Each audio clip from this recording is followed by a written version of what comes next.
Hi, so the chapter that we're going to talk about today is chapter 21. You Sent Me What? The Case of Sexual Harassment at an Internship in the book of Media Ethics at Work. So that's the book that we're in, and that's the book that we're talking about. So in this chapter, it's kind of short, but it's kind of interesting because I feel like anyone can kind of relate to this, especially being a woman. In a male dominated industry, like in anything, I feel like you can experience this. So it talks about two girls that go into intern with a football team, and so an indoor football team. And so in January of 2015, Jackson, one of the girls, wanted to get college credit for the internship. So she applied and she got it. And so at the beginning of the internship, it was fine. Like, everything was great. There really wasn't many issues. And so they grabbed their pictures and they grabbed things and they started setting up and everything. And so they thought it was fine. And so as they went through the internship, it talks about how, I think her name is Hustles, had advanced photography skills, and so that was one of the things that they went to go do, was do a photography shoot. And so as that was going on, they asked her to be a model instead of using her photography skills to her strengths, which, I mean, she felt like it was an internship. She wanted to follow the rules and be a part of it, so she just did as said. And so a few of them made some comments, just how pretty or how beautiful she was, and I guess some not so good comments, and so she kind of just brushed it off. And so as it goes on, then Jackson gets kind of the same thing, like how Hustle got, where during the photo shoot, she apparently was the only one that could fit into the kid's skirt, and so that's why she had to do the photo shoot. And so with Jackson, her supervisor told her that she couldn't really wear jeans anymore because it was too distracting. And so, but everyone else was wearing jeans, so she thought that was a red flag, because why would you ask that?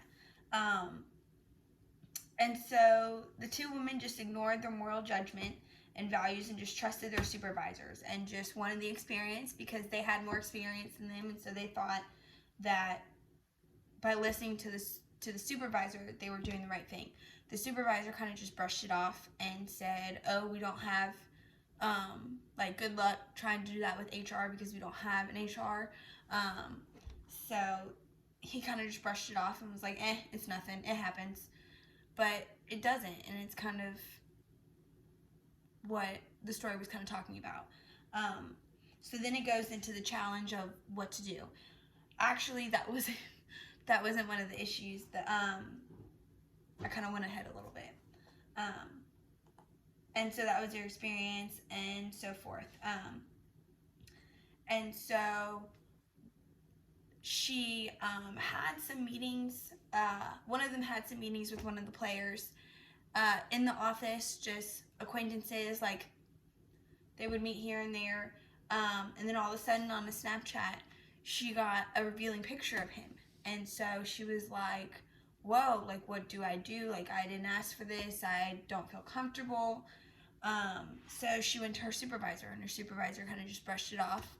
And so she just didn't really know what to do or didn't really know where to go.